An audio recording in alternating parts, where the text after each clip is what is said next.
Zdravotnictví v Plzeňském kraji prošlo v posledních několika letech výraznou proměnou.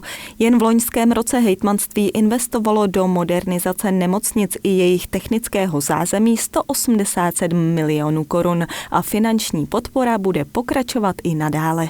Já jsem přesvědčen o tom, že Plzeňský kraj zdravotnictví podporuje ve velkém. Na příští roky plánujeme více než 1 miliardu korun.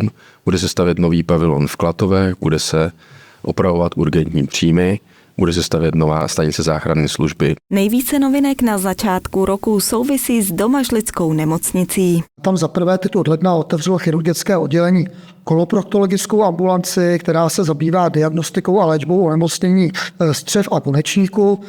Dále se otevřela onkochirurgická poradna a poradna pro onemocnění prsu.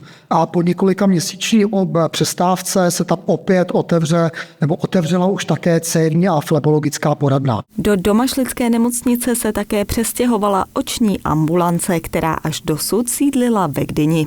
Pacientům nabídne mimo jiné i více komfortu. V tomto případě se ale jedná o ordinaci, kterou provozuje oční oddělení Klatovské nemocnice a do loňska působila tato ambulance ve Gdyni.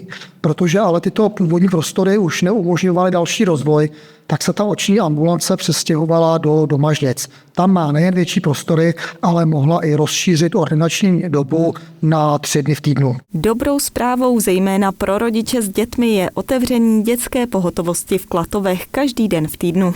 Doposud přitom fungovala jen část měsíce. Já si myslím, že je to skvělá zpráva, co se týká dětské pohotovosti v Klatovech. Já věřím, že to uvítají všichni v daném regionu a bude to v přesně definovaných časech, takže lidi budou mít jistotu, že každý den dětská pohotovost je a v určité hodiny bude fungovat.